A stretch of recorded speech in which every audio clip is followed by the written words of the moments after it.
Ya, langsung saja kita ke informasi hot news yang pertama. Kejaksaan Agung Republik Indonesia akan menyerahkan aset milik Harvey Muiz dan istrinya Sandra Dewi yang telah disita ke Badan Pemulihan Aset untuk proses penilaian dan pelelangan. Harvey Muiz yang menjadi terdakwa kasus korupsi timah dijatuhi hukuman 20 tahun penjara setelah kasasinya ditolak Mahkamah Agung. Kepala Pusat Penerangan Hukum Kejagung Anang Supriyatna menjelaskan, aset yang sudah inkrah akan dirampas untuk negara serta diperhitungkan sebagai uang pengganti sebelum dilelang melalui Badan Pemulihan Aset. Sementara itu, Sandra Dewi diketahui telah mencabut gugatan keberatannya terhadap penyitaan aset dalam kasus korupsi pengelolaan komoditas timah yang menjerat suaminya. Langkah ini menandakan Sandra menerima keputusan bahwa harta dan asetnya ikut disita oleh negara. Dalam vonis Pengadilan Tipikor Jakarta Pusat pada 23 Desember 2024, tercatat sejumlah aset milik pasangan tersebut telah disita termasuk 88 tas mewah, logam mulia, serta rekening deposito senilai 33 miliar rupiah. Selain itu, hakim juga memerintahkan perampasan 2 unit kondominium di Gading Serpong, rumah di kawasan Kebayoran Baru atau rumah Pakubono, serta 1 rumah di Permata Regency, Jakarta Barat. Proses selanjutnya aset-aset tersebut akan dinilai oleh Badan Pemulihan Aset sebelum akhirnya dilelang untuk pemulihan kerugian negara akibat kasus korupsi timah.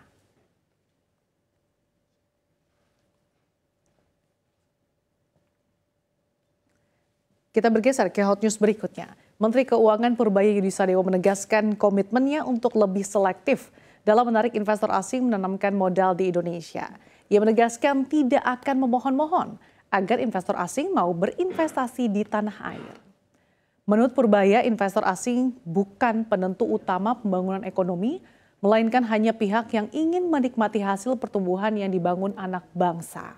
Ia menekankan fokus pemerintah ke depan adalah mempercepat pertumbuhan ekonomi dalam negeri agar nantinya para investor justru berebut menanamkan modal di Indonesia.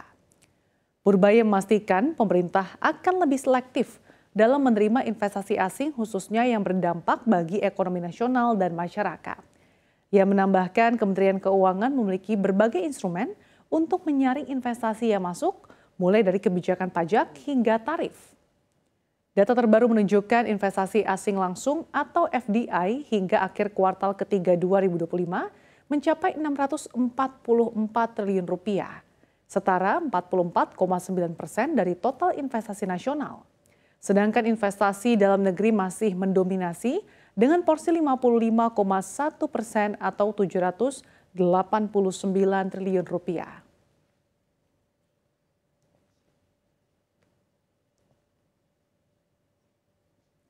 Kita ke hot news yang ketiga, Amerika Serikat selama ini dikenal sebagai donatur utama Pakta Pertahanan Atlantik Utara atau NATO. Namun siapa sangka aliansi tersebut terancam goyah akibat rencana Donald Trump untuk membawa negaranya keluar dari NATO. Mantan Sekretaris Jenderal NATO Jens Stoltenberg mengungkapkan ancaman tersebut terjadi dalam KTT NATO tahun 2018 di Brussels. Dalam memoarnya berjudul On My Watch, Stoltenberg menulis bahwa Trump mengeluhkan Amerika Serikat menanggung hingga 90% biaya aliansi dan mengancam akan menarik diri.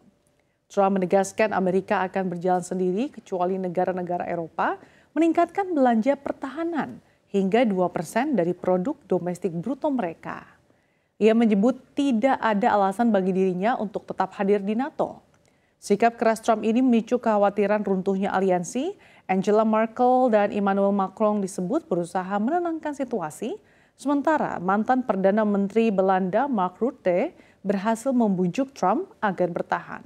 Rutte menunjukkan bahwa negara-negara anggota NATO telah menaikkan belanja militer hingga 33 miliar dolar Amerika Serikat atau setara lebih dari 547 triliun rupiah, yang akhirnya membuat Trump setuju untuk tetap bergabung.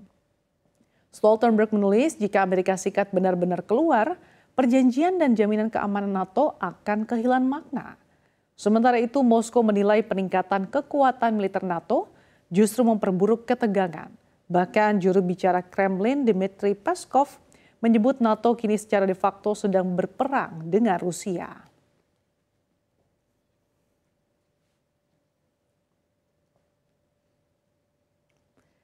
Kita ke hot news yang terakhir. Tim SAR dan relawan terus berupaya tembus daerah-daerah yang terisolasi akibat banjir dan longsor di Vietnam yang telah menewaskan sedikitnya 37 orang. Di tengah kekacauan itu, pemerintah memperingatkan datangnya topan baru yang diperkirakan akan menghantam wilayah tersebut dalam beberapa hari ke depan. Hujan deras yang mengguyur sejak akhir Oktober memicu banjir bandang dan longsor di sejumlah provinsi. Rumah-rumah tersapu air, ribuan warga mengungsi dan sebagian besar wilayah lumpuh akibat listrik dan jaringan komunikasi terputus. Beberapa kawasan di Danang masih terendam dan terisolasi hingga awal pekan ini. Saluran irigasi, bantaran sungai, dan garis pantai mengalami erosi parah, sementara sejumlah jalan nasional tertutup, lumpur, dan juga puing.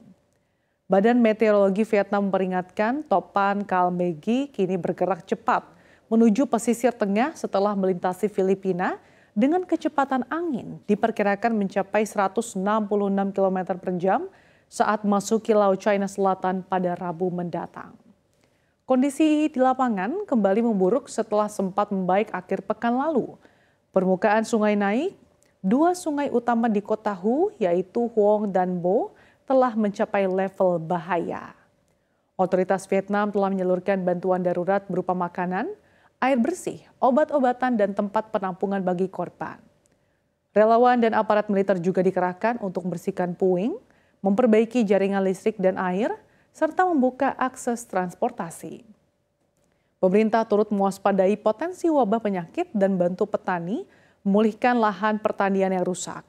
Data terbaru mencatat 37 orang tewas, 5 masih hilang, dan 78 lainnya luka-luka.